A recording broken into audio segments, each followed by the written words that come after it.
So the Buffalo mass shooter who shot a whole bunch of people at Tops Market in Buffalo, New York, not too far away from where I live, was just sentenced today.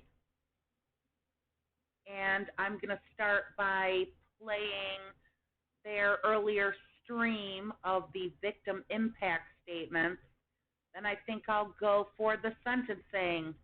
Take live as the judge takes her seat. And we are here today for what happened to this little douchebag today. Before we get started, I would like to note for the record that I have received numerous media requests regarding the coverage of this case. I have issued an order allowing for a pool camera to video and audio record this proceeding and live stream the proceeding. Our local CBS News affiliate, WIVB, has been designated as that pool camera. There will also be a designated pool still photographer here from the Buffalo News. Please be advised that no other individuals or entities have been approved or are permitted to record this proceeding in any way.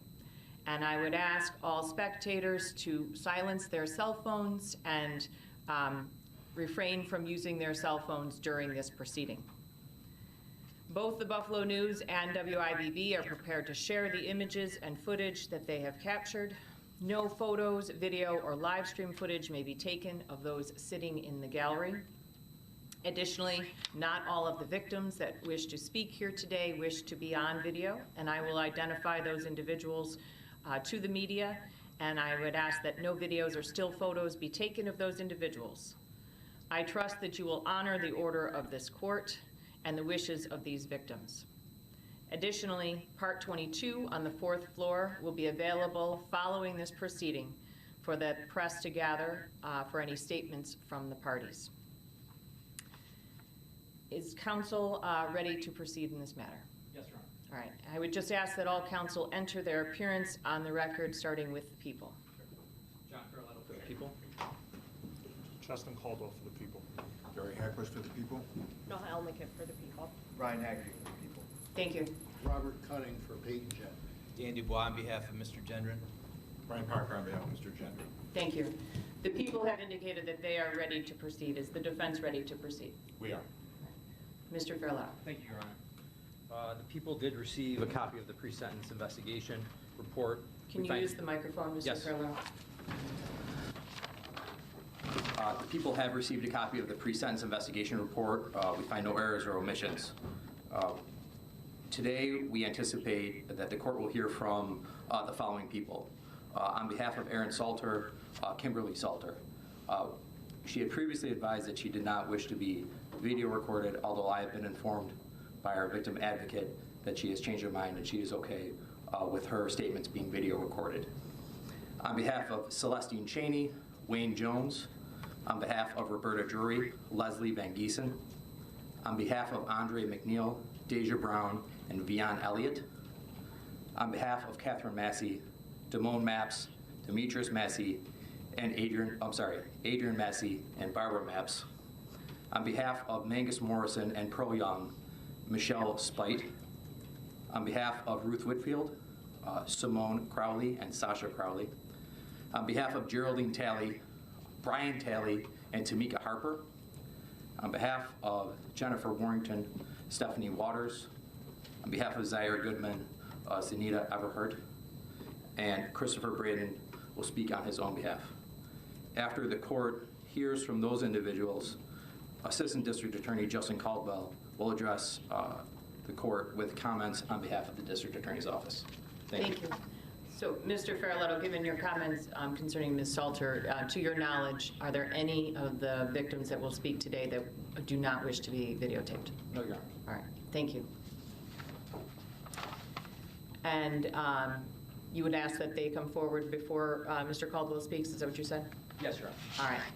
So at this time, ladies and gentlemen, any victims that wish to come forward to speak to the court, you may come forward, and I would ask that you process up to the podium along this side of the courtroom, my right, your left, and that all of the victims remain on this side of the courtroom and not approach from the other side. So at this time, I would leave it to the DA's office.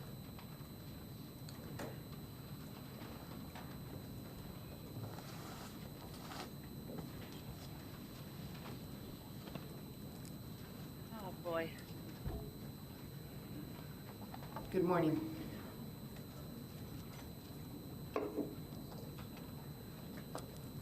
Good morning.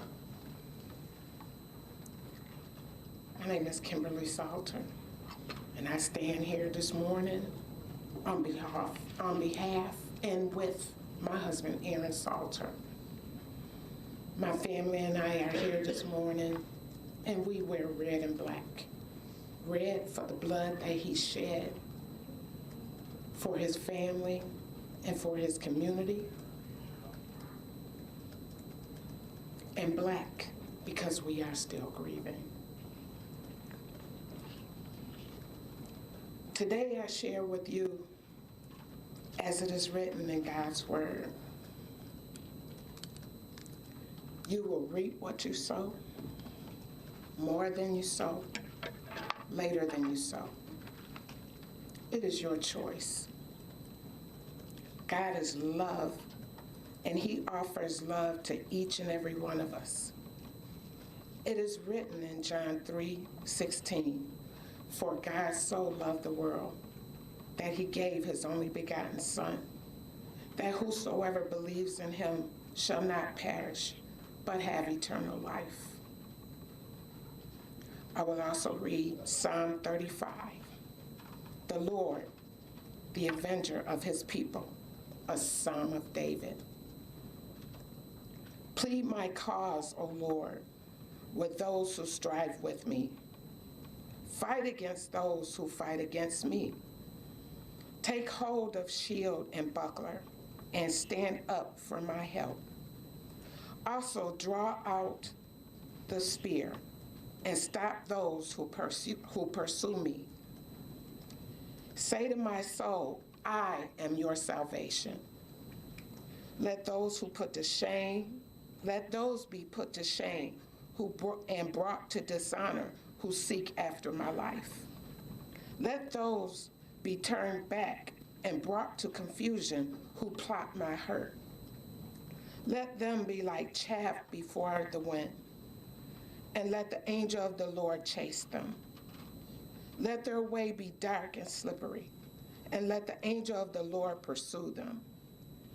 For without cause they have hidden their net for me in a pit, which they have dug without cause for my life. Let destruction come upon him unexpectedly, and let his net that he has hidden catch himself. Into that very destruction let him fall. And my soul shall be joyful in the Lord. It shall rejoice in his salvation. All my bones shall say,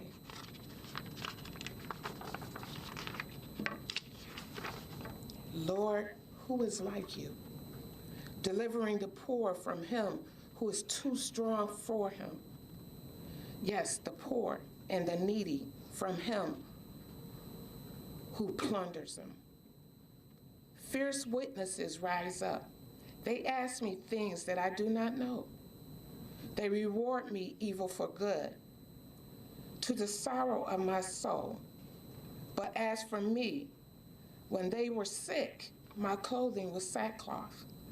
I humbled myself with fasting, and my prayer will return to my own heart. I paced about as though he were my friend or brother. I bowed down heavily as one who mourns for his mother.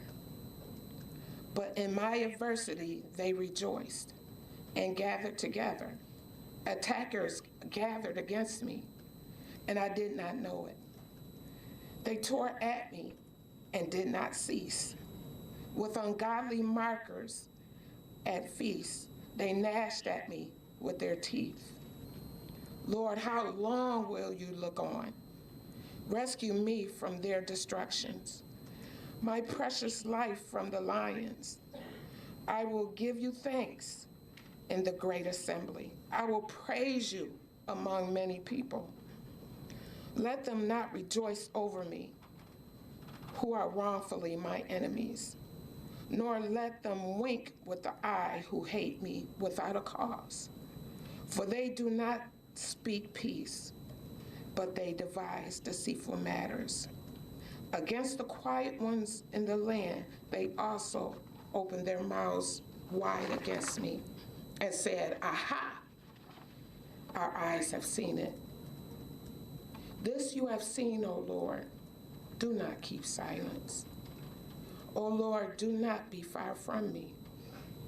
Stir up yourself and awake to my vindication, to my cause, my God and my Lord. Vindicate me, O Lord, my God, according to your righteousness, and let them not rejoice over me. Let them not say in their hearts, ah, so we would have it. Let them not say we have swallowed them up. Let them be ashamed and brought to mutual confusion who rejoice at my hurt. Let them be clothed with shame and dishonor who exalt themselves against me. Let them shout for joy and be glad who favor my righteous cause. And let them say continually, let the Lord be magnified, who has pleasure in the prosperity of his servant. And my tongue shall speak of your righteousness and of your praise all day long. And so it is. This is the reading from God's word. Thank you. Thank you, Mrs. Salter. I'm very sorry for your loss. Thank you.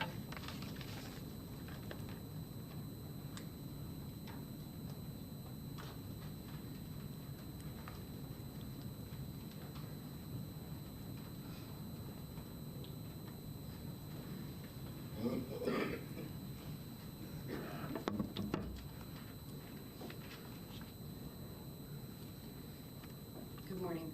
Good morning.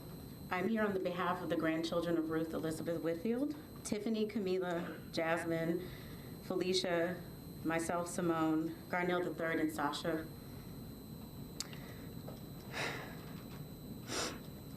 Our grandmother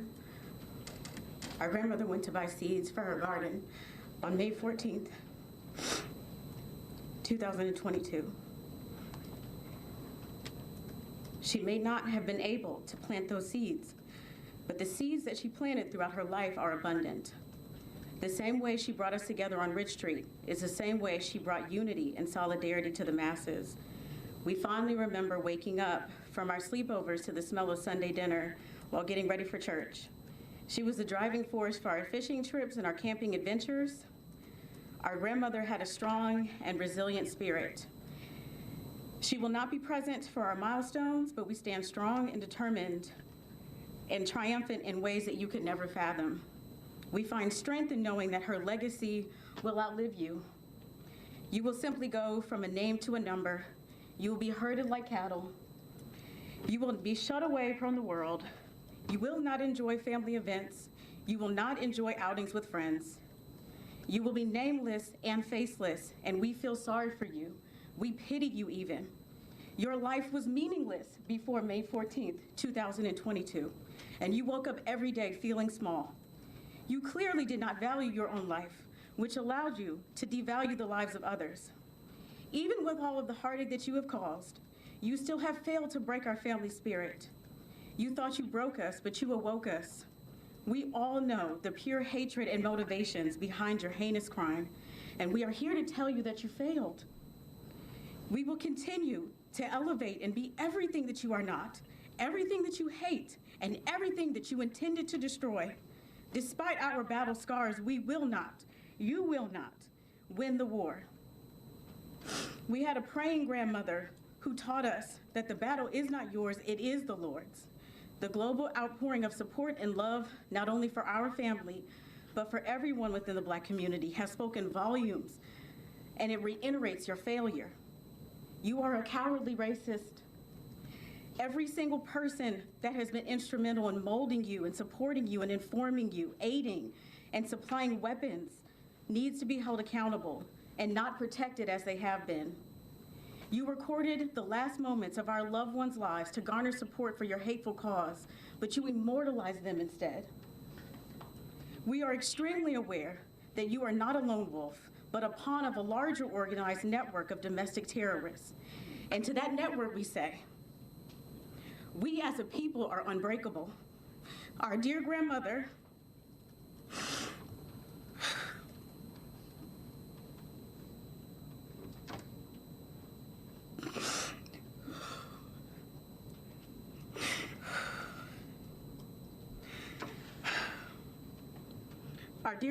Ruth Elizabeth Whitfield, she taught us the power of love.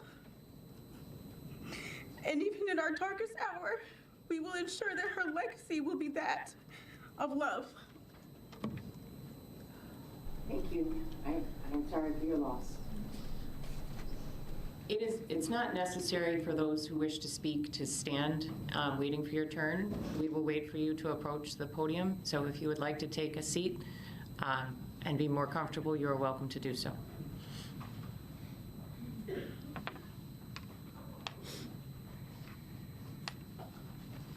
Hello, Judge. Good morning. I'm Wayne Jones, only child of Celestine Cheney. I watched you kill my mom. I watched you on the internet. I watched you shoot her once, reload, and shoot her again.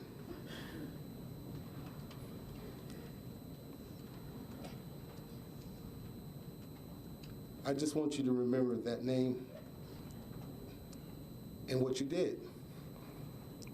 On March 14th, you killed Celestine Cheney, Roberta Dury, Andrew Mackley, Kathleen Mosley, Marcus Morrison, Haywood Patterson, Andrew Saunders, Geraldine Talley, Ruth Winfield, and Pearl Young. These are the names of the victims you decided to kill that day. Here are some of the names of the lives you've changed forever.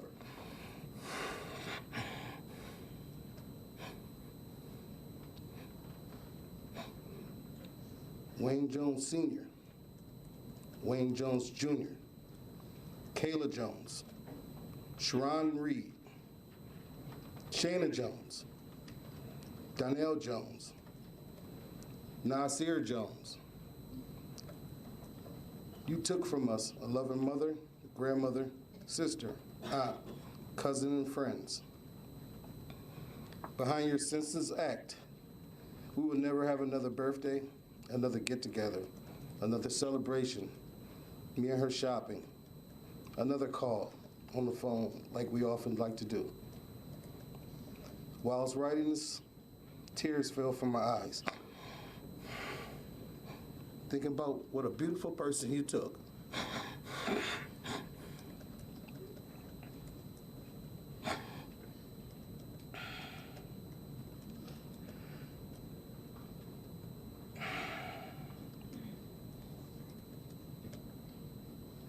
Because of your hate, which you've learned from the internet, I'm not going to drag this out long. I just want to remember some of the things that, I want you to remember some of the things that I've said to you.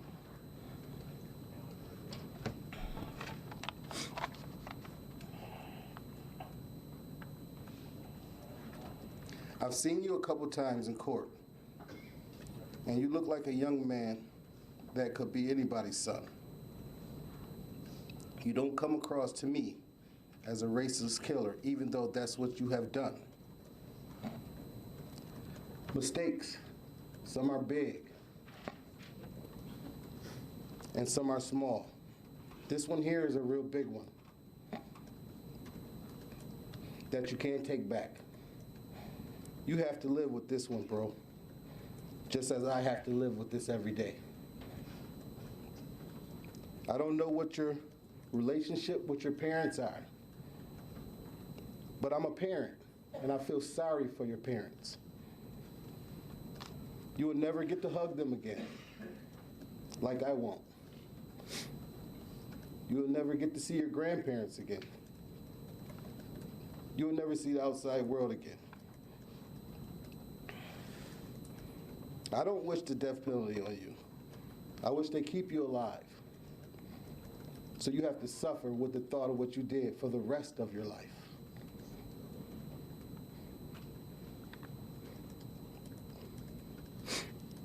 To me, killing you is the easy way out. One day, I hope you find it in your heart to apologize to those 10 families who you've shattered their lives for some senseless, unnecessary business that you had going on with yourself.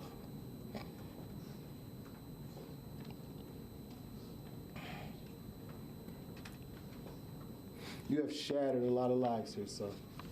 I got a child your age. I know it was a mistake. It was a big one, bro. You're gonna pay for this. Just find it in your heart to apologize to these people, man. I've been there, man. You've been brainwashed. The internet is the issue. You only 18.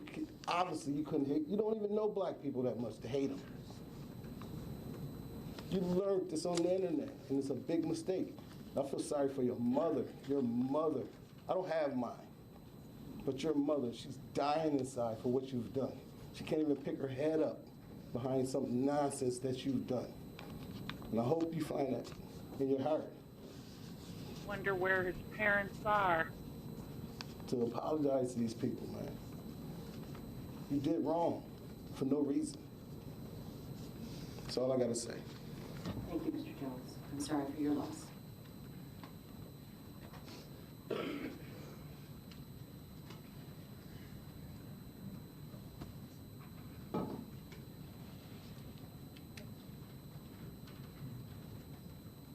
Good morning.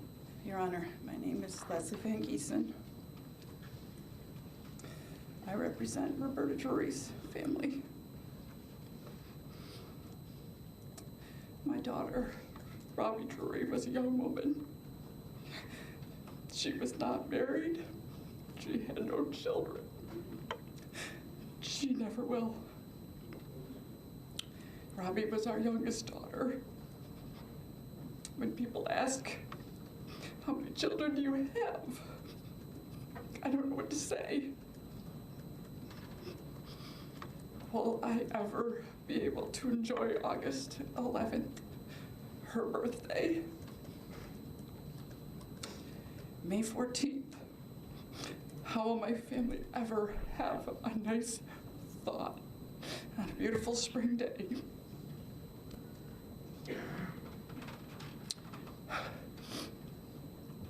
How do I look at her Christmas stocking hanging every year? Today, when I think of Robbie, I don't think of her like this. I need this picture to remind me she was a beautiful girl. I think of her alone, laying on the pavement for hours. I've never been able to see or touch her after that day. I have been profoundly changed. My life view is just saddened. Everything. Robbie's family, my family, has been permanently damaged, and there is no punishment that will ever reverse our loss. Thank you. Thank you, Ms. Van Giesen. I'm very sorry for your loss.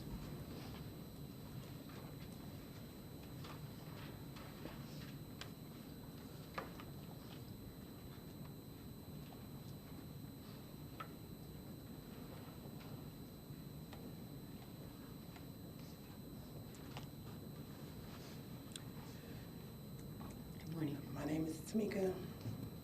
I'm the niece of Geraldine Talley. Our family's aunts are more or less our second moms. And that's what you took away from me.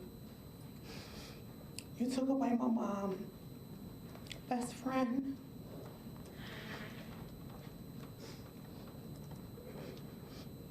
destroyed our lives forever.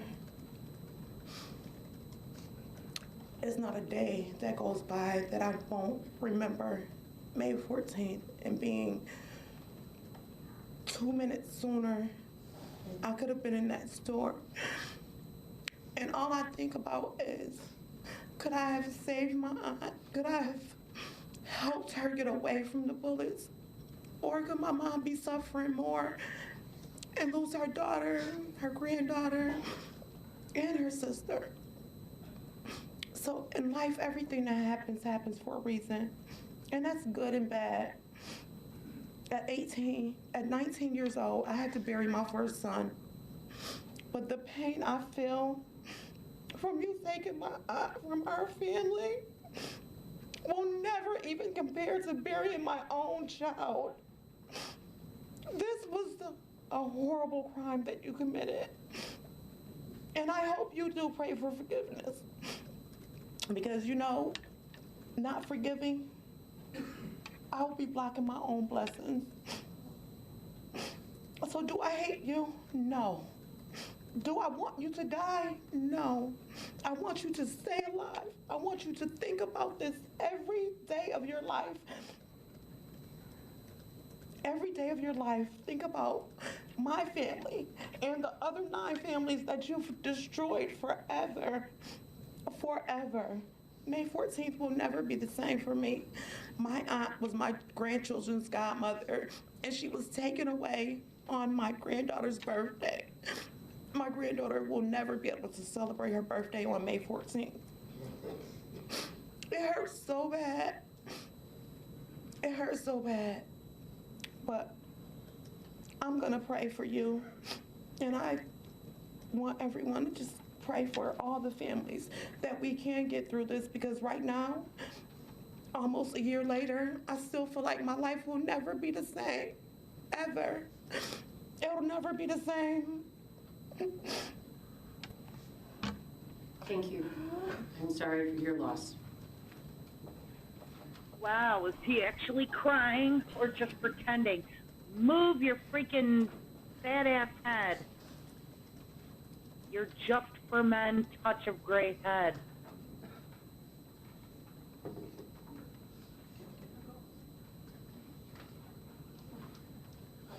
need to go. I'm not gonna be nice. My name is Barbara Massey. I'm Catherine Massey's sister. You killed my sister. Cat, I'm gonna tell you about my sister, Cat. Cat weighed 110 pounds, 72 years old. Cat would do anything for anybody, anytime. Cat was intelligent. She was a teacher. She was my best friend. She was anything at any given time. Cat was a protector. If Cat saw you, she probably went in her pocket and gave you some money, even though you didn't need it. Cat was an aunt. She was a great aunt. She was a cousin. She was a friend. Cat said she was a committee of one. There's nothing Cat wouldn't do for people. I want personally to choke you and leave my fingerprints on your neck, because it was unnecessary. You leave 200 miles to come to Buffalo. You don't even know any black people. 95.7, that's what they said for the census in your time. You don't know an Indian, a Mexican, nobody. You don't know a punk ass decided to come and kill my sister. I talk to Cat every single day. You know, make Cat happy kids. Cat didn't have any children, but she said she had 34,000. That was the number of kids in school. Cat had so many children, our mind went boom with her own money. There's nothing Cat would do for anybody. You know what made Cat happy? Us cutting grass that we don't even own. That made my sister happy. That's what I was doing when you killed Cat. I was doing her lawn. I was there 8 hours with my family, begging the cops, is my sister okay? You blew off her fucking back of her head, man. 110 pounds, 72 years old. I want to, you better stake those places. You better say, cop, thank y'all for protecting me, because I will hurt you so bad. You have made me sick. You got my family crying. I miss my sister every day. I live 3 doors down from Cat. I talk to Cat 4 times a day. My brother Ward goes up there and sit in the park where Cat like to be. My son called Cat triple black because she's so proud of her heritage. My nephew said Cat was a saint among sinners. My sister, Catherine Ashley, was a great person. Cat didn't hurt anybody. None of their family did. You gonna come to our city and decide you don't like black people. Man, you don't know a damn thing about black people. We're human. We like our kids to go to good schools. We love our kids. We never go in no neighborhoods and take people out. Don't do it.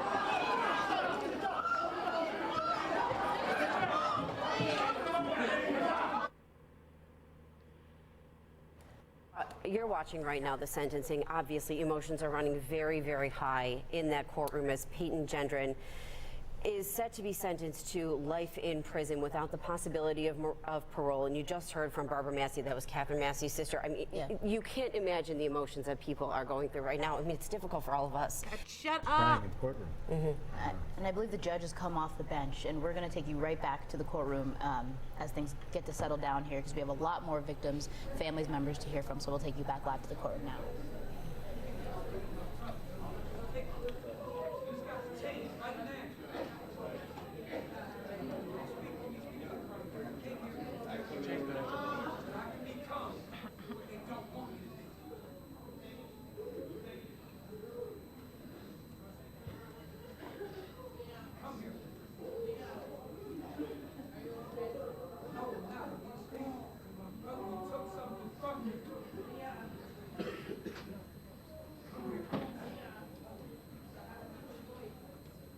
And she left the bench. Why?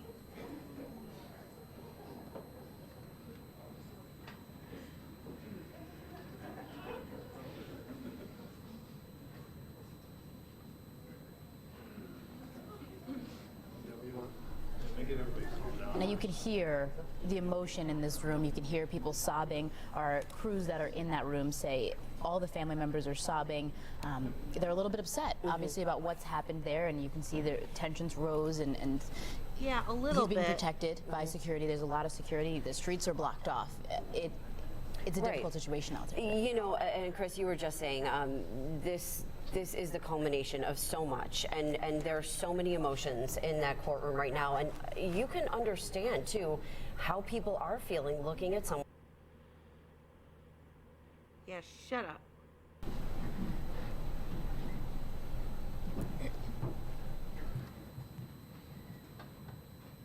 During this proceeding is an opportunity for those of you who are most affected by this heinous act to address the court and address the defendant. But I am sure that you are all disturbed by the physicality that we've seen in the courtroom here today. And I understand that emotion, and I understand the anger, but we cannot have that in the courtroom. And I am prepared to give anyone that needs to speak an opportunity to speak. And I know that you need to address some of your comments to the defendant, but we must conduct ourselves appropriately, because we are all better than that.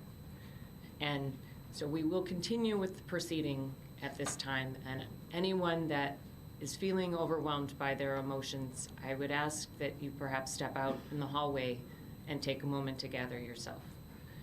But we are here today to allow you to express yourself, and I will allow you to do that, but I need you to stay at the podium. We can bring the defendant in, please. Disturbed by it. I don't think they're disturbed he lunged. I think they're disturbed he got stopped. Like I would be disturbed by it. Just the first beating of many this little douche is gonna get.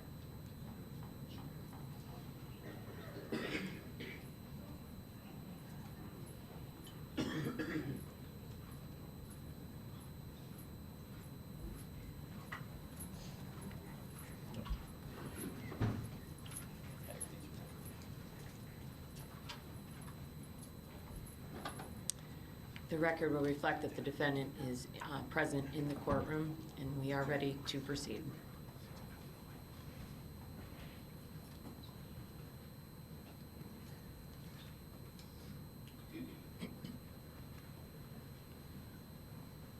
Good morning.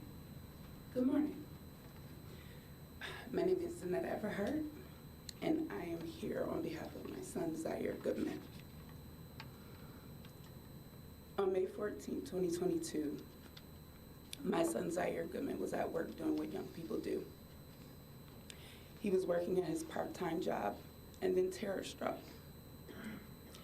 A terrorist shot Zaire point blank in the neck, and the bullet fragments tore through his body and exited his back. He miraculously survived, but his life is now forever changed. Over the last several months, his life has been all about going to the doctor, seeing therapists, and trying to make peace with knowing that someone came into his community and tried to kill him because of the color of his skin. And then questioning why his life was spared when 10 others did not survive. It is an understatement to say that he has survivor's guilt. He is dealing with a pain that I, as a mother, cannot heal. The ideology to which this terrorist carried out this attack by some is labeled as a sickness or a disease. It is not. Racism, hatred, and white supremacy are lifestyles that are chosen. On that day, Zaire chose to get up and go to work. And that terrorist chose to drive a few hundred miles to shoot and kill 10 people and seriously injure 3 others. As humans, we have the ability to decipher right from wrong and make choices accordingly. No matter what choice we make, we have to deal with the consequences of that choice, good, bad, or indifferent. On that day, this terrorist made the choice that the value of a black human meant nothing to him. The disregard he has for human life and the callousness to which he carried out this attack on my son and my community not only makes him a monster, but a coward. Only a weak human takes out their pain on others. The world says you have to forgive in order to move on. But I stand before you today to say that will never happen. Forgiveness to me puts this tragedy in the laps of the victims, and I nor my son will accept the responsibility of his terroristic act. This is his and his alone. It is he who will need to ask for forgiveness. As he lay in his cell late at night when he can't sleep, I hope that he is thinking of the 10 lives that he stole from us. I want him to think about my son, who he shot, and the other survivors. I want him to think about the community he tried to destroy. And when the sun comes up, I want him to know that that is Zaire. That is my son, Zaire, my son, Goodman, showing you that what you did to him hurt, but he continues to shine. Whatever the sentence is that he receives, it will never be enough to pay for the damage that he has caused. I hope that he receives the fate that he deserves. Thank you. Thank you.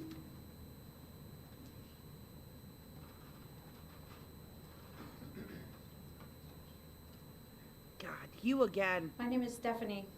On May 14th at 11 a.m., I was on a Zoom with the group I've been in for years called Erase.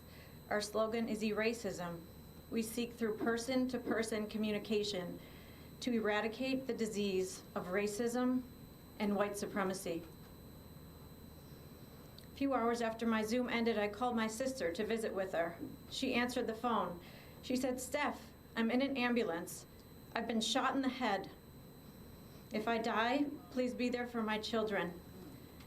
A lot of people have been killed. Please ask everyone that we know to pray." I begged her to stay on the phone, not knowing if I would ever speak to her again. She hung up and I headed to the airport. It wasn't until I was sitting in the airport, in the plane, that my nephew called and said, "Aunt Steph, it was a white supremacist. He filmed the entire thing on live stream." I groaned and roared and screamed so loudly that the plane was delayed in taking off. I roared in pain for my sister, my beautiful sister, pharmacist who was serving in the East Side. I never knew if I would see her again. I roared also in pain for my brothers and sisters who do not look like me or like the defendant. I roared in pain because he bought into the lies of this country that somehow, because of the amount of the chemical in our skin, we are superior. We were not even the first ones here in the US, okay? Our black and brown brothers and sisters endured centuries, not years, centuries of oppression as they built our buildings and produced our crops by which the foundation of this country was built on. They continue to endure oppression. Even the Harvard lawyer is mistaken continually in the courtroom for the defendant and not the lawyer. They continue to endure microaggressions.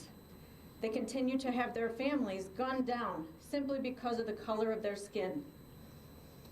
You heard some of the family members today reading from the Bible, offering forgiveness, offering peace, showing the beauty of their hearts.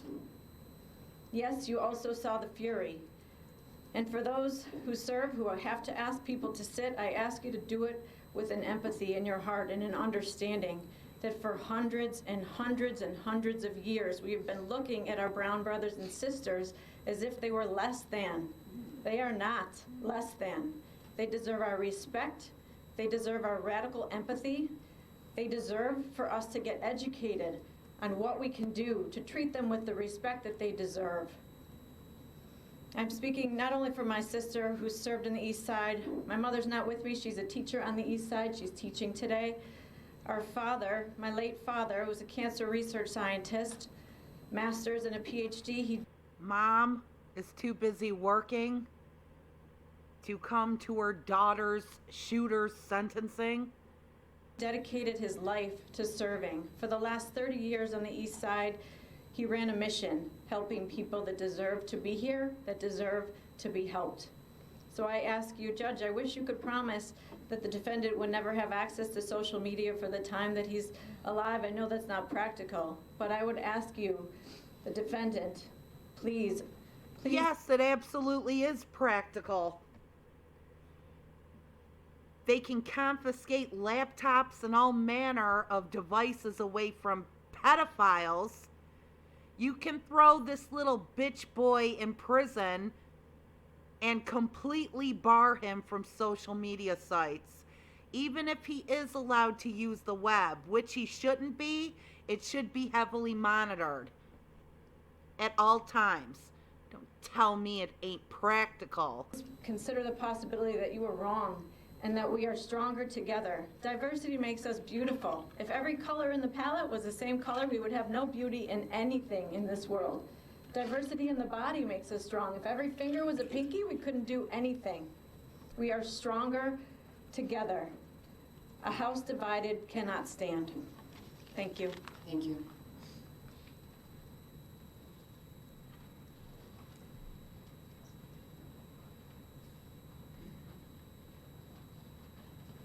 Good morning. Good morning, Your Honor. Christopher Braden.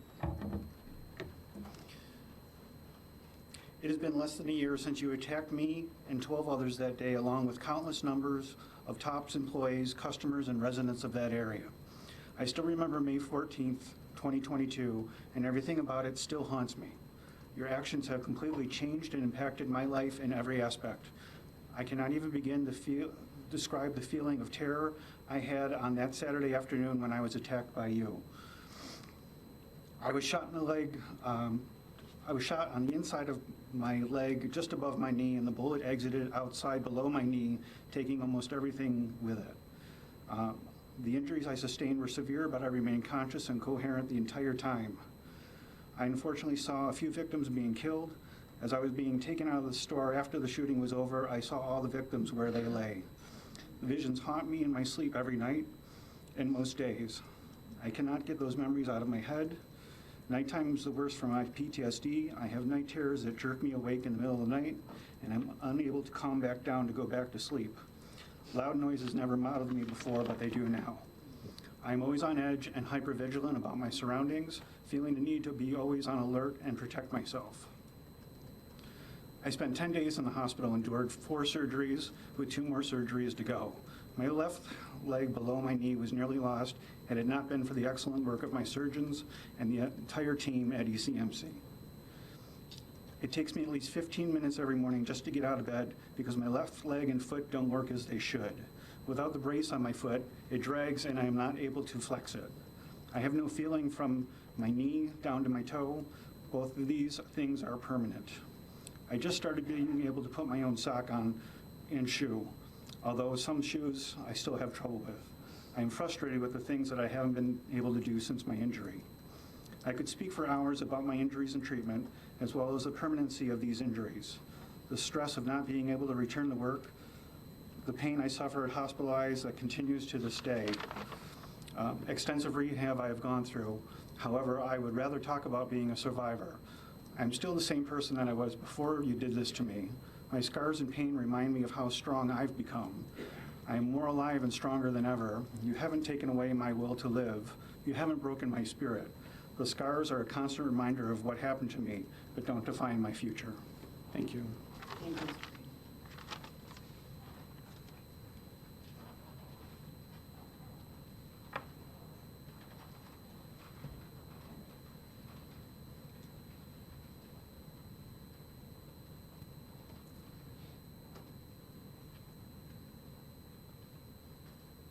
Good morning.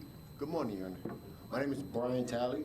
I'm here on behalf of Geraldine Talley and my nephew, Mark Talley. Peyton Gendron. Peyton Gendron. The reason I mention your name is because so many people have spoke about it, not to say anything, not to mention your name, but you need to be known. You need to be known worldwide. I've done a little history on you too, Peyton. I watched the video, you know, and just can't believe, what can you say, what can you possibly say after putting on a video of killing people? It was like a video game to you. What can you possibly say to anybody? Your words don't mean anything. After this, I'm leaving because I don't want to hear what you have to say. It doesn't make a difference. I'm going to give you a little history lesson. The Willie Lynch doctrine, the making of a slave, it said you take the biggest, the toughest, and the blackest nigger. You take them. You tie a horse to one arm. You tie a horse to the other arm. You tie a horse to one leg and tie a horse to the other leg. And then you rip them apart in front of every slave to let you know what it is. You did that to us. You came into the biggest part, the strongest part of the black community, and you ripped us apart.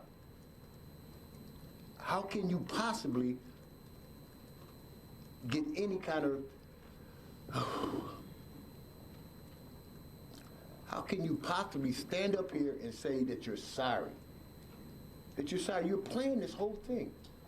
You planned it. You put it on a video like it was a video game and watched it. I watched my sister-in-law get shot by you.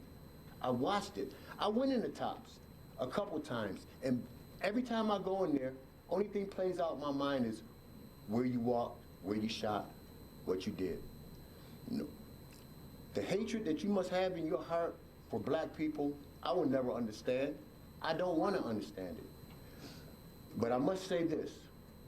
I pray to God they do not kill you. Because I've been incarcerated. You know, I have. And I know where you're going. Where you're going, solitary confinement for the rest of your life, by yourself, wearing this color green. That's why I wore green today. Because I want you to remember this color. You're going to be wearing this color for the rest of your life. I'm praying that you wear this for the rest of your life. I will say this. My nephew didn't come today because of the hate and the pain that he feels. And I don't blame him. I do not blame him because he's still hurting. This whole community is hurting, man. You know, you broke it, you divided this community so much that it's painful. We'll never heal for this. Can you imagine? You wake up on a Sunday morning and you're going shopping, and you're going shopping on a graveyard? Because that's what Tops is now, it's a graveyard. Huh? It's a graveyard. Can you imagine going to buy your grocery at Forest Lawn, right in the middle of Forest Lawn right now? Well, that's what you did. And if you look at the community right now on Jefferson Avenue, after all the hype and everything, nothing has changed. As a matter of fact, it's got even worse. It's got even worse. Stores is closed down. The community is totally devastated. And you did this. I pray to God for your soul. I forgive you. But I forgive you not for your sake, but for mine and for this black community. I forgive you. Because that's the only way we're going to heal. But you can best believe, I will never forget your name. I will follow you every your parole, whenever you're going through, I'm going to follow you. Just like you followed us. Just like you sat down and you followed us. I will always remember your face. I will never, ever forget you. Thank you, Mr. Taylor.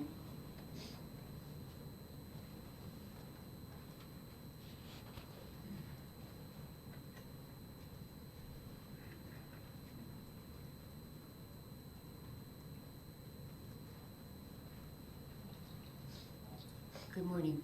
Good morning, Your Honor.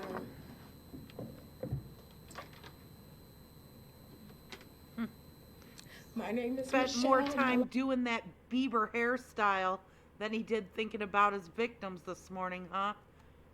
Last name is Spite. I lost an aunt on May 14th and a cousin.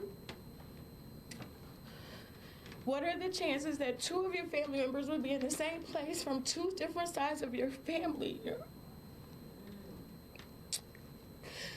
This is the first time I really had to process this for myself, as I've been an advocate for my families that couldn't be as strong to speak for themselves.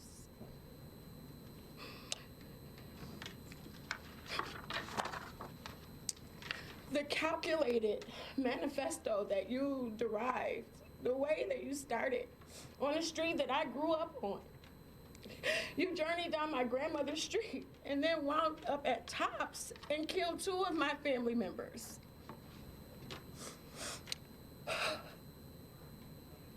My cousin Pamela Young, Pearl Young was her mother. She was her only daughter.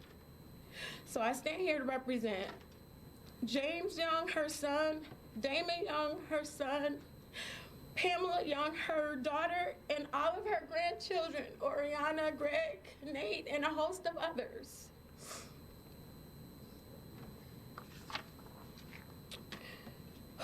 I'm going to read Pamela's statement. She could not be here today. It's entitled Residency. What will take up residency? Will it be May 14th, 2022?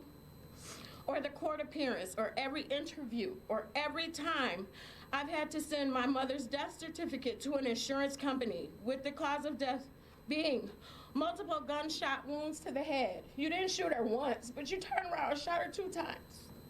So much so that her viewing could not even be made by her family. I don't feign strength, great strength. Some mornings I wake up with questions of, why my mother? I still recall the day I viewed my mother's body for the final time at the funeral home. Her face held no familiar semblance, and I couldn't even get her wedding ring on her finger because so much of her was distorted. I am jealous of my friends and family because they can remember all the beauty of her smile, and I grapple with my final image. But then I think, what has the right to take up residency in my mind? I remember being an 8-year-old girl traveling with her to UB as she completed her college degree. The experience of watching her earn her degree and realizing that I could attain one. She was my inspiration. I remember my mother's advice on the day of my marriage, her presence at the births of all 3 of my children. There was also a time, nearly 15 years ago, when she lived with me for 6 months. She needed to recover from a major surgery in a home where she could maneuver around easily. My mother spent those months with me and my husband. We drank coffee together and talked for hours. I was so grateful to be able to care for her as she had done for me throughout my childhood. I vividly recall October 31st, 2019, the night my husband passed away unexpectedly. I arrived at her house full of tears. She brushed my hair as I lay on her lap as if I were a 5-year-old girl again.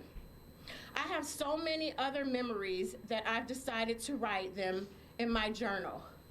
May 14th will always be a memory of a heinous and monstrous act of violence perpetuated by an angry man against my mother simply because of her race.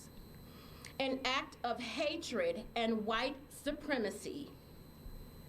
But I won't allow it to take up residency in my mind. He has such a punchable Not when there is face. so much more about my mother that deserves residency there. So when my mind is invaded by May 14th, 2022, I will allow the tears to fall and the question of why to utter from my lips. But afterwards, I'll take out my journal to remember all the precious moments with my mother. 2 minutes and 3 seconds won't steal those memories. But Peyton, I hope you are haunted every day and every night. I hope nightmares invade your sleep and conviction be your constant companion. You came to Buffalo with hatred and anger in your heart. You terrorized a community, took the life of my best friend, but your anger and hatred is not greater than my love for my mother. Beautiful thoughts of her are in my mind as I write tonight. I'm reminded of one of my favorite scriptures, and it says, "Now, dear brothers and sisters, one final thing, fix your thoughts on what is true and honorable and right and pure and lovely and admirable. Think about things that are excellent and worthy of praise." Philippians 4:8. This will take up residency in my mind. Pamela Young Pritchett.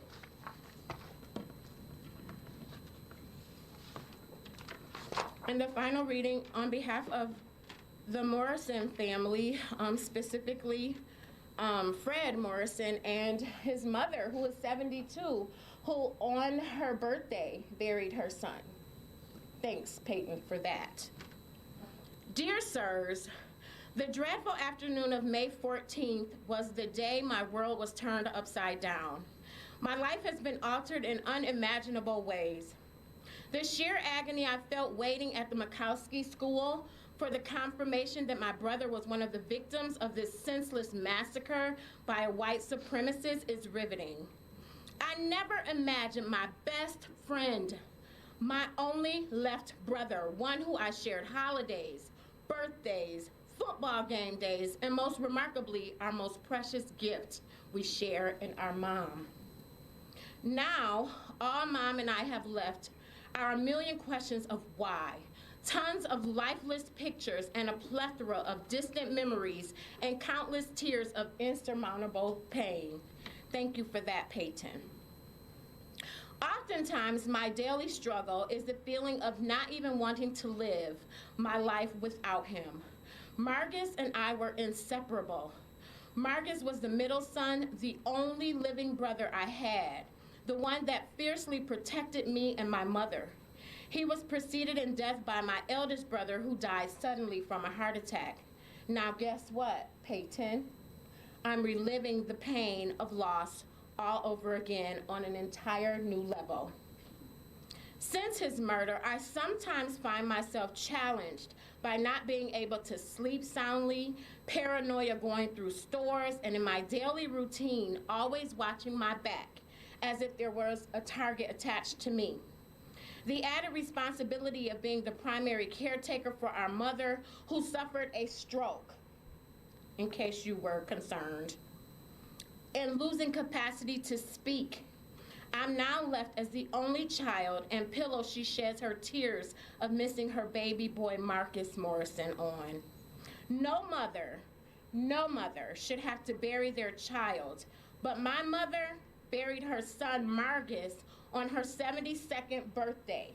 And Margus' daughter buried her dad on her 16th birthday. I hope you spend the rest of your life, every second, every minute, every hour, rehearsing the daunting sound of the screams and the echoes of the lives you snuffed out. I pray that when you blink your eyes, Peyton, you close them at night to sleep, and you see images of the slain and feel the burden of the sorrow from every family member and friend of the fallen loved ones in our entire community of 514. I pray that every second and every minute of your 24 hours will haunt you as the absence of my brother at every birthday, holiday, game day, family gathering, and all the other times we shared that have now become nothing but gloom and grueling for me and my family. The fact that you can sit in this courtroom with no remorse, flat affect, emotionless, shows the essence of your privilege, sir. One that my brother never had and never will. The fact that you are surrounded by white officers after you casually surrendered while my brother's blood drained from his body is a testament to society that we have a long way to go. And some people's blood is just not as important as others. Thus the reason you lived. And you have the privilege of being protected. Needless to say, there is one, and I must address you, there is one Peyton that sees all, and you will not escape the fury of the Almighty. One scripture is true in the Bible, and that is, vengeance is mine, saith the Lord, and he will repay. I pray he is merciful because I too need mercy. So I pray he is merciful to let you live so that you can be reminded of the innocent blood that my brother shed behind your calculated, sinister, demonic act that caused my beloved brother to be snatched from our family.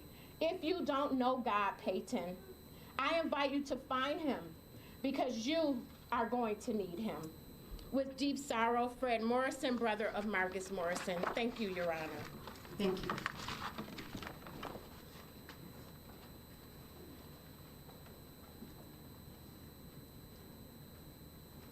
Wow.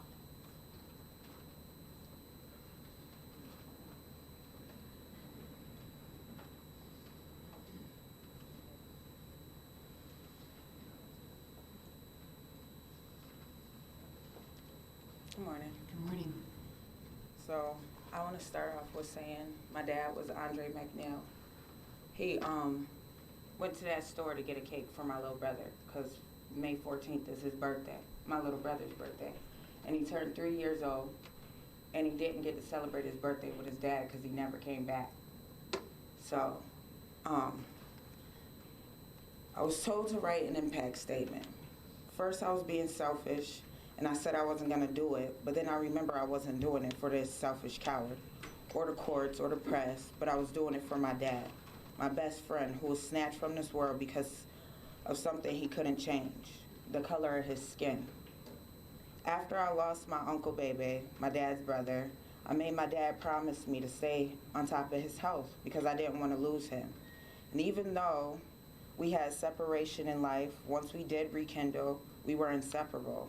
I called him for literally everything, especially when I wasn't getting my way because I knew he would make a way.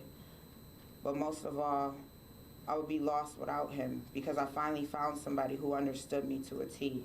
We thought a lot alike, and even though he had to be dad before a friend, I always respected everything he said. He was so wise, and he made the world easier to live in because he had all the answers to my wild questions.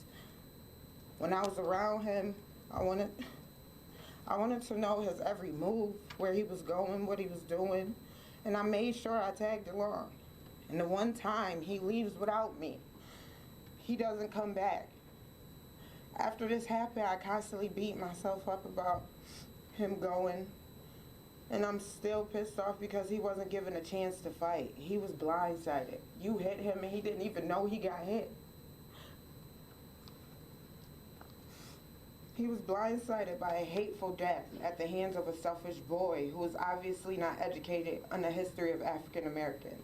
And because of you murdering my dad, I'm pissed and I'm sad and I hate you.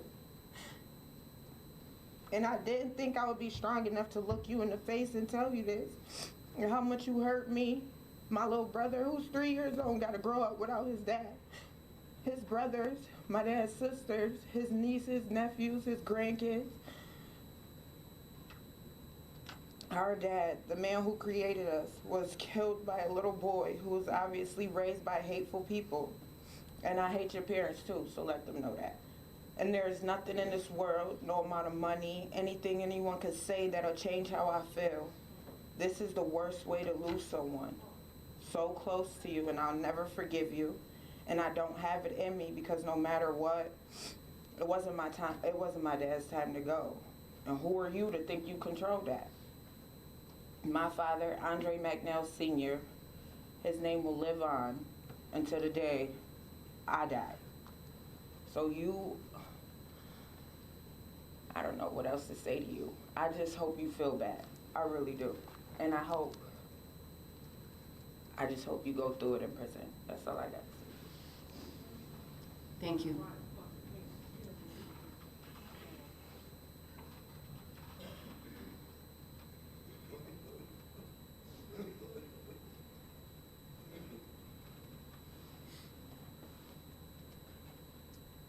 Good morning. Hello. I'm Vion Elliott. I am Andre McNeil's brother. Me and Andre are 11 months and 8 days apart. On the 28th, I'll turn 53. On March 8th, he'll turn 54. Peyton, you took this from me. You took the last of my line. My mother died 3 days before 9/11. My baby brother died in 2017. My father died in 2017. I'm all that's left besides my baby sister. But what I grew up with, you took from me, which was my brothers. My last, the oldest, the only one I had, the only one I could go to.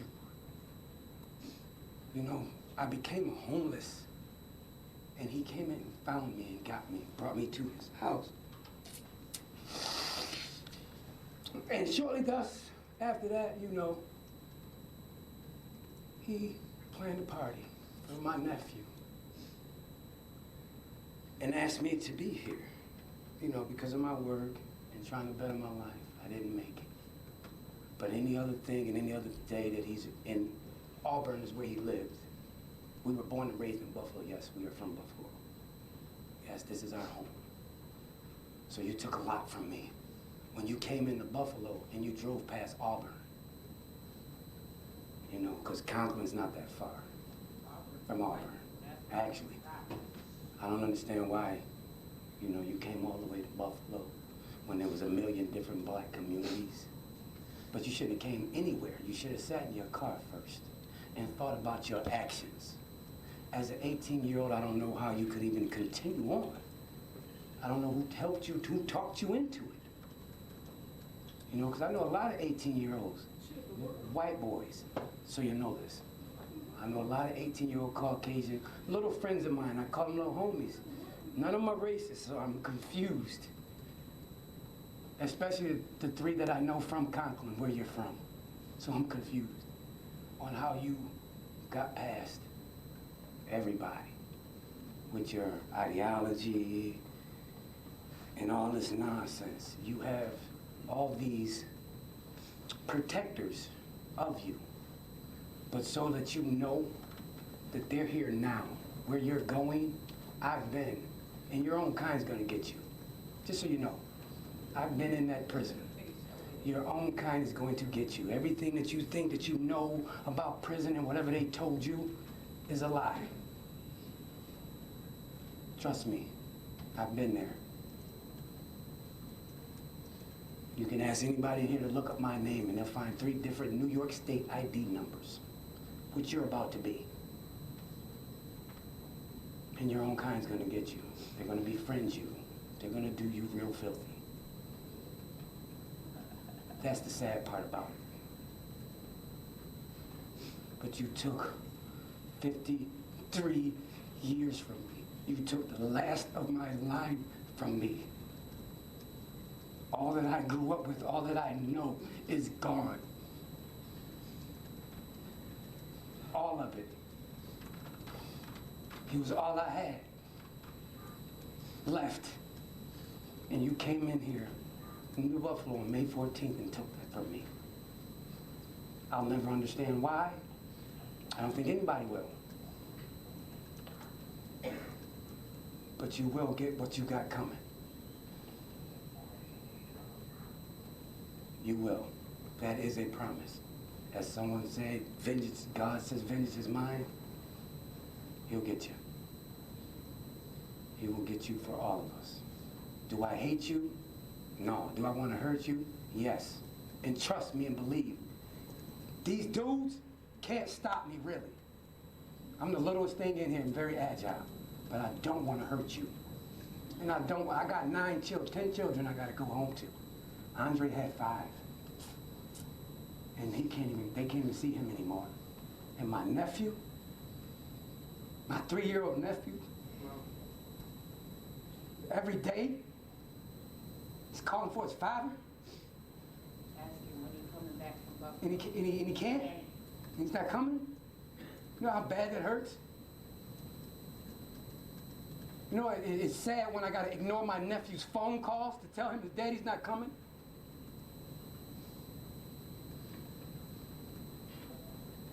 It's sad. Because that's all he wants to know. And I don't have an answer. But you took a lot from me. You took a lot from my family. But me, the last, I have no mother, no father, no brothers anymore. You know what you took?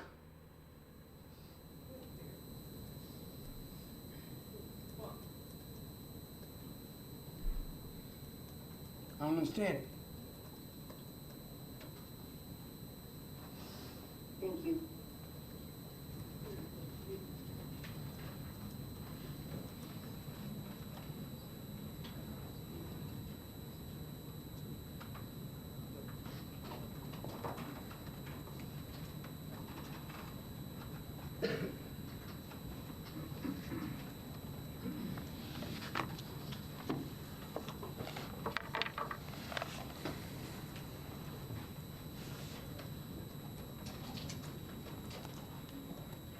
Your Honor, you've had an opportunity to hear from some of the victims' family members. They've spoken about the effect that this heinous, racially motivated act had on them, their family members, their friends, and their community. However, there are additional family members you've not heard from today. Some wrote statements and chose not to speak. Others could not bear to write a statement and relive one of the most traumatic events of their lives. I would like to speak on behalf of all of those personally affected who chose not to submit a statement. And then I'd like to speak on behalf of the DA's office. Hayward Patterson's family members did not wish to speak today and did not submit a victim impact letter. Nonetheless, I can assure this court that their reluctance to speak or write a letter is because of how difficult this process is, which everybody has seen today. Everyone who was in TOPS on May 14th of 2022 or knew someone who was killed on that day has experienced trauma that is not easy to speak about. Their absence is not an indication that they don't care about the outcome or that they've simply moved on. In actuality, it's an indication that they're still recovering and learning to cope and cannot yet bring themselves to confront the defendant or even articulate all of their feelings in a letter. I'd like to focus on the people who were at Tops Supermarket on the day of the attack for a moment. While there are many people who escaped that horrible event alive and physically unharmed, they will be scarred emotionally for the rest of their lives. I visited the Tops supermarket where this all occurred in the aftermath of the incident, and it certainly had an immediate effect on me, and I was only present for a limited amount of time. I can't imagine what the survivors of this incident were going through during the incident, as they remained hidden and quiet, hoping and praying that the defendant didn't find them and end their lives too. This time, Your Honor, I'll speak on behalf of the DA's office. On May 14th of 2022, this defendant displayed a callous disregard for human life. He drove over 200 miles out of his way with one mission, with one goal: to kill as many black people as possible. During that 3-hour drive, he could have turned around, but he wouldn't be deterred. He was steadfast to accomplish his goal of killing as many black people as possible and starting a race war. He fed into propaganda and lies that convinced him that somehow these innocent people who he had never heard of, who had never heard of him, who had never had a conversation with him, who had never even met him, were a threat to his very existence and identity as a white man. The defendant executed 10 people and wounded 3 others in slightly over 2 minutes. And the only time he expressed a scintilla of remorse or regret is when he apologized to Christopher Braden, a white man, for shooting him. Any statement of expression or remorse at this point, any tears, fall flat in the face of such violent actions. And I wholeheartedly believe that the only other regret that the defendant has is that he didn't kill more black people before he was apprehended by Buffalo police officers. In fact, the defendant was so sure of his beliefs, which were based on lies and propaganda, that he live-streamed his attack with the goal of inspiring others to commit similar attacks, with the goal of tearing this community down, with the goal of spreading hatred and fear. He failed. This community is pulled together.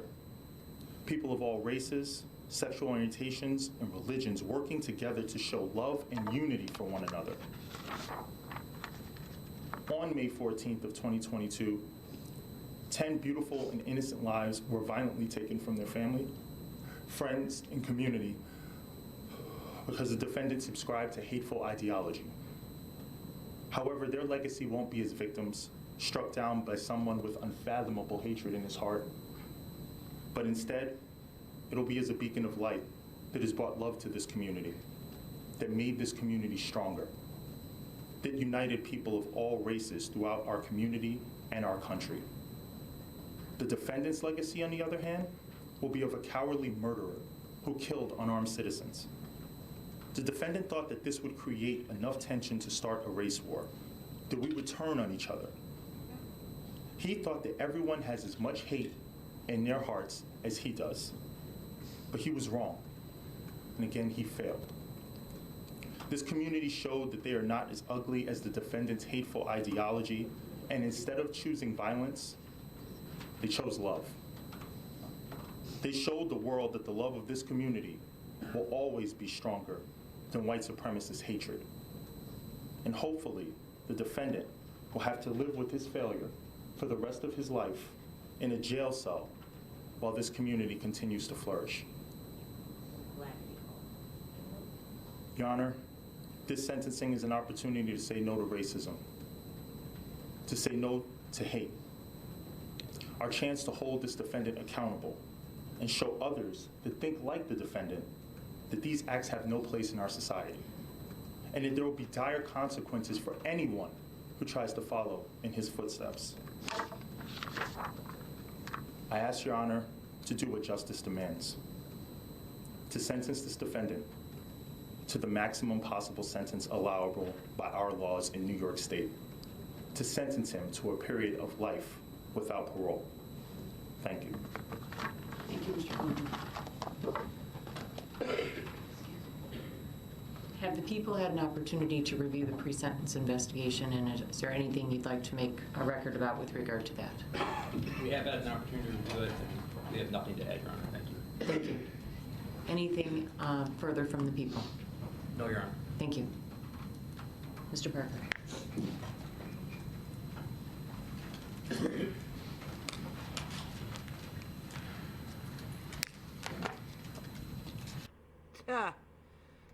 So those were the impact statements.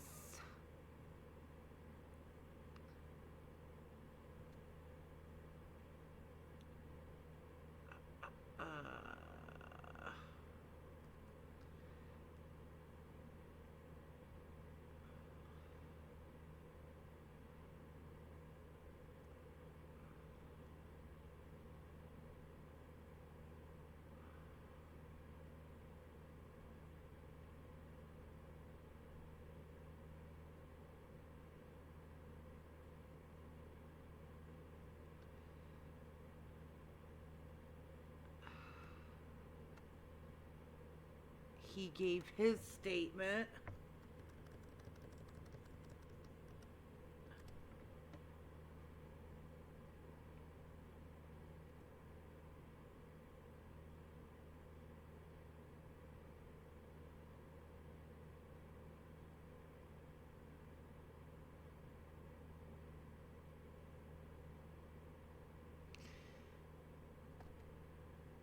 This should be the statement and his sentencing.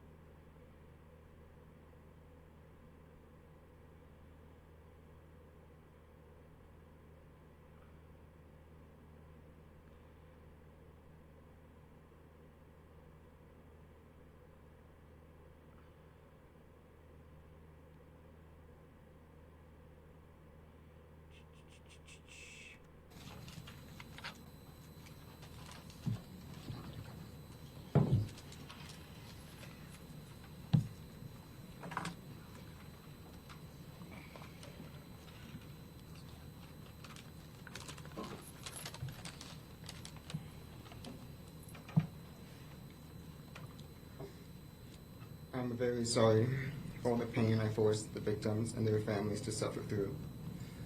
I'm very sorry for stealing the lives of your loved ones. I cannot express how much I regret all the decisions I made leading up to my actions on May 14th. I did a terrible thing that day. I shot and killed people because they were black. Looking back now, I can't believe I actually did it. I believed what I read online and acted out of hate. I know I can't take it back, but I wish I could.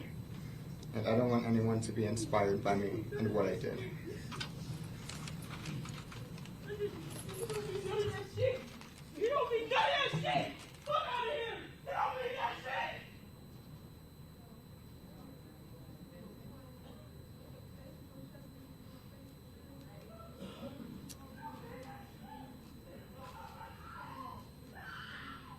Has the defense had an opportunity to review the pre-sentence investigation, and is there any record you wish to make with regard to that? God damn. All right, I'm taking off for a few minutes. I'm gonna keep this running so everybody can see what he's won. Be right back.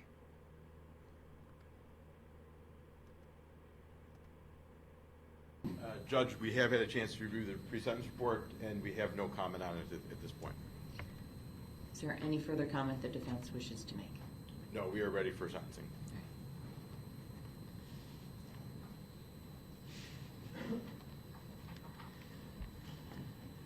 I would like to thank you all for being here.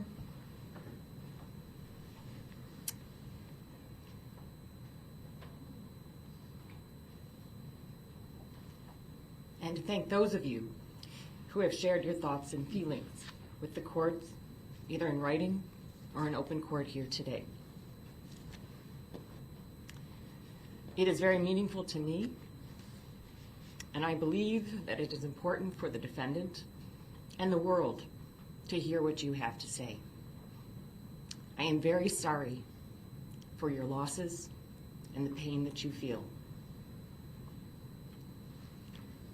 I would like to recognize the heroic officers of the Buffalo Police Department who, without hesitation, ran towards the danger of an active shooter call, swiftly and professionally stopping and containing the defendant and putting an end to his evil rampage. Thank you. I have spent a lot of time thinking about this case, our community, our nation, how we got here, and where we go from here. It all comes down to character and having the strength to stand up for what is right. Our character is not defined by the good and easy times. It is defined by the hard and challenging times.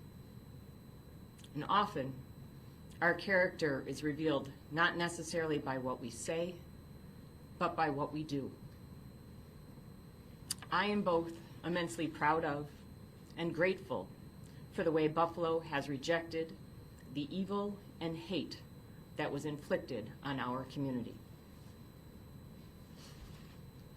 The character of good people throughout this city, county, state, nation, and even internationally has shown through as they have stood with the victims of this heinous and cruel act. This indictment speaks to the 13 victims and their families that lost the most. But they are not the only victims. There are thousands that have been traumatized directly and vicariously by this defendant's actions. We have seen the community turn out in support and are seeing signs of much needed change in East Buffalo. It is a testament to the power of love and compassion to overcome evil and hate by turning pain into purpose.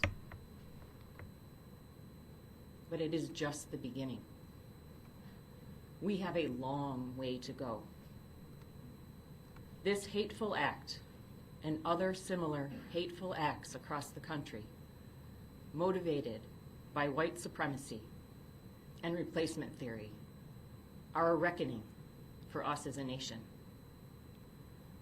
The ugly truth is that our nation was founded and built in part on white supremacy, starting with the treatment of Native Americans by the first European settlers,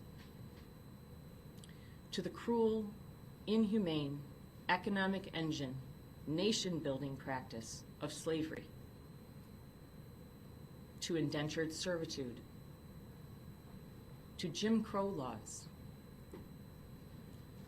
to government policies creating segregated public housing with communities of color often placed in environmentally hazardous locations, to the manner in which expressways were built, dividing urban neighborhoods to create easy access to government-subsidized developments in the suburbs, with restricted covenants prohibiting the sale of suburban homes to African Americans, to redlining practices in communities of color, further devaluing those neighborhoods, to the GI Bill, a well-deserved financial boon to our servicemen, unless, of course, you were a serviceman of color, to the war on drugs and mass incarceration, disproportionately of men of color, to the school-to-prison pipeline, to inequities in education, employment opportunities, and compensation, to the existence of food deserts and inadequacies in healthcare. Our history is replete with both individual and systemic discriminatory practices, many of them still firmly in place today. In fact, it is these very policies and practices that contributed to and made this atrocity possible. The effects of these policies, some current and others decades and centuries old, created the segregation in our city and enabled this defendant to research and identify his target to maximize the impact of his evil intent. All of these policies and systems, either sponsored or tolerated by the government and implemented by individuals, were designed to destroy the very fabric of family life, opportunities for success, the creation of generational wealth, and even the mere existence of hope in communities of color. The harsh reality is that white supremacy has been an insidious cancer on our society and nation since its inception. And it undermines the notions of a meritocracy and the land of opportunity that we hold so dear. However, white supremacy is not inevitable or unstoppable. It has been carefully cultivated and nurtured by individuals and the government for centuries. This is the history that we have all inherited. It has been passed down from generation to generation. We must acknowledge that history. See that history for what it is. Recognize it. And learn from it, or we are doomed to repeat it. Let ours be the generation to put a stop to it. We can do better. We must do better. Our own humanity requires it. As an individual, we must call out injustice in our daily lives when we see it. We must reject racism in all of its forms. We must be conscious of the power of our words and actions and the impact they have on those around us, both intended and unintended. We must demand better of our public servants in their efforts to address inequity. And we must embrace government policies aimed at creating and fostering diversity, equity, and inclusion. We must make the outpouring of support, love, and compassion that followed this heinous act an everyday practice. We are stronger together. These are hard and challenging times. Our characters are being tested. The future of our nation is at stake. Are we up to the challenge? I believe that we are. In the words of Poet Laureate Amanda Gorman, there is always light, if only we are brave enough to see it. If only we are brave enough to be it. Mr. Gendron, please stand. Stand your dumb ass up. There is no place for you or your ignorant, hateful, and evil ideologies in a civilized society. There can be no mercy for you, no understanding, no second chances. The damage you have caused is too great, and the people you have hurt are too valuable to this community. You will never see the light of day as a free man ever again. It is the judgment of this court for your conviction under the first count of the indictment, a domestic act of terrorism motivated by hate in the first degree, an A1 felony, that you be sentenced to life imprisonment without parole. Under the second count of the indictment, murder in the first degree, for the murder of Roberta Drury, a vibrant 32-year-old young woman, a daughter, a dedicated sister and friend, I am imposing a sentence of life imprisonment without parole. Under the third count of the indictment, murder in the first degree, for the murder of 67-year-old Hayward Patterson, a son, father, and friend, known as a faithful, hardworking, generous, well-dressed man, I am imposing a sentence of life imprisonment without parole. Under the fourth count of the indictment, murder in the first degree, for the murder of 77-year-old Pearl Young, a daughter, mother, grandmother, and friend, known for being a loving, dedicated substitute teacher, I am imposing a sentence of life imprisonment without parole. Under the fifth count of the indictment, murder in the first degree, for the murder of 86-year-old Ruth Whitfield, a daughter, sister, wife, mother, and grandmother, a dedicated caretaker, an avid fisherwoman, and a valued member of her church community. I am imposing a sentence of life imprisonment without parole. Under the sixth count of the indictment, murder in the first degree, for the murder of Celestine Cheney, a daughter, sister, mother, aunt, grandmother, and friend, a fighter who at 65 had beat cancer and multiple aneurysms, a person who enjoyed life and laughed easily. I am imposing a sentence of life imprisonment without parole.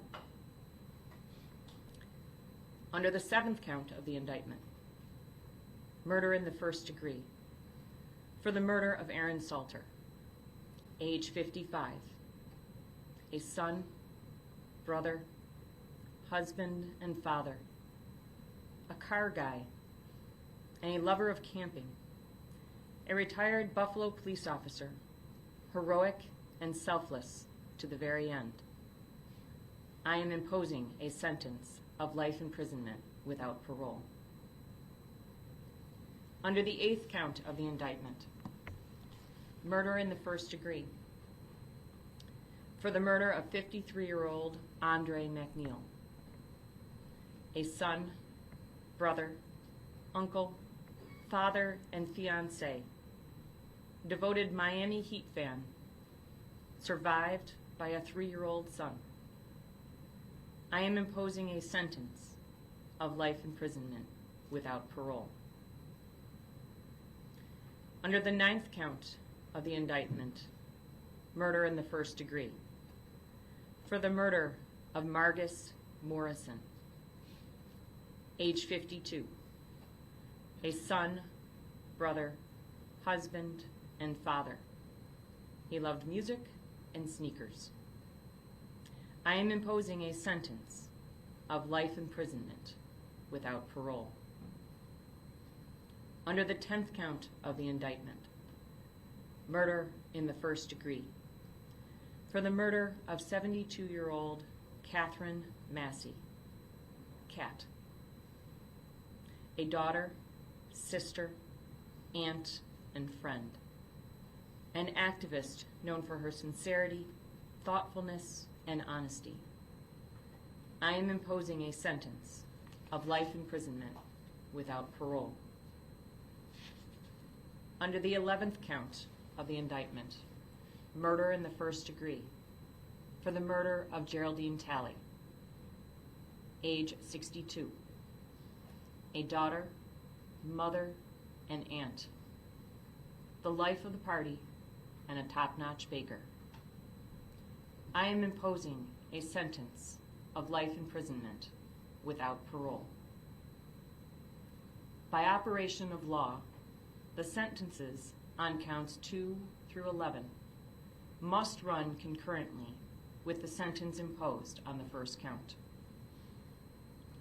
Under the remaining counts of the indictment to which you pled, the law permits me, based on your age, to consider granting you youthful offender status. The purpose of youthful offender status under the law is to prevent the stigmatization of young offenders based on hasty and thoughtless acts, and to provide them a fresh start and a renewed opportunity to be a law-abiding, productive member of society. You could tell this is what he's been waiting for. However, given the manner in which you methodically planned, researched, conducted recognizance, and executed your hateful crimes, a finding of youthful offender status is not appropriate. There was nothing hasty or thoughtless about your conduct. Yeah.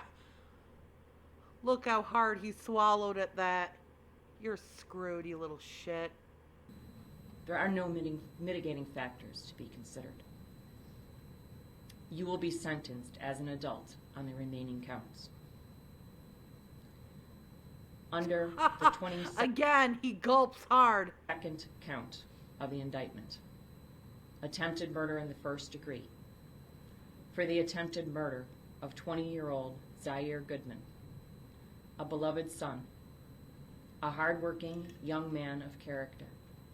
I am imposing the maximum determinate sentence of 25 years, followed by 5 years of post-release supervision. I direct this sentence to run consecutively to all other sentences imposed. Under the 23rd count of the indictment, attempted murder in the first degree, for the attempted murder of 55-year-old Christopher Braden, a son, father, husband, and friend, a professional serving the needs of the good people of the city of Buffalo. I am imposing the maximum determinate sentence of 25 years, followed by 5 years of post-release supervision. I direct this sentence to run consecutively to all other sentences imposed. Under the 24th count of the indictment, attempted murder in the first degree, for the attempted murder of Jennifer Warrington, age 50, daughter, mother, wife, friend, a professional serving the needs of the good people of the city of Buffalo. I am imposing the maximum determinate sentence of 25 years, followed by 5 years of post-release supervision. I direct this sentence to run consecutively to all other sentences imposed. Under the 25th count of the indictment, criminal possession of a weapon in the second degree, I am imposing the maximum determinate sentence of 15 years, followed by 5 years of post-release supervision. I direct this sentence to run consecutively to all other sentences imposed. I am assessing the mandatory surcharge of $300, the crime victim assistance fee of $25, and a DNA fee of $50. You have 30 days to appeal the sentence of this court. This concludes these proceedings, and the court will stand in recess.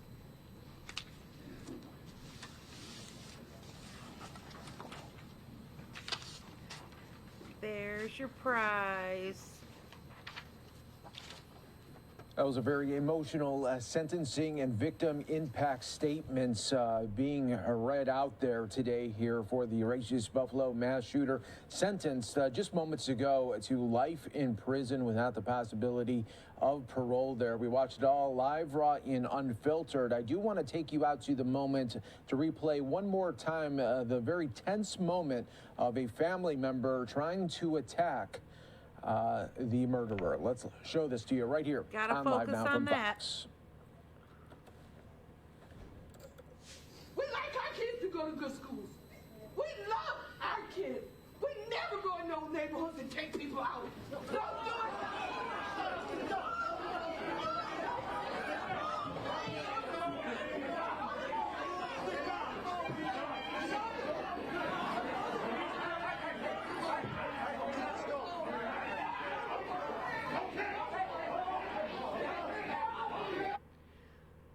Now let's play that again in super slow-mo.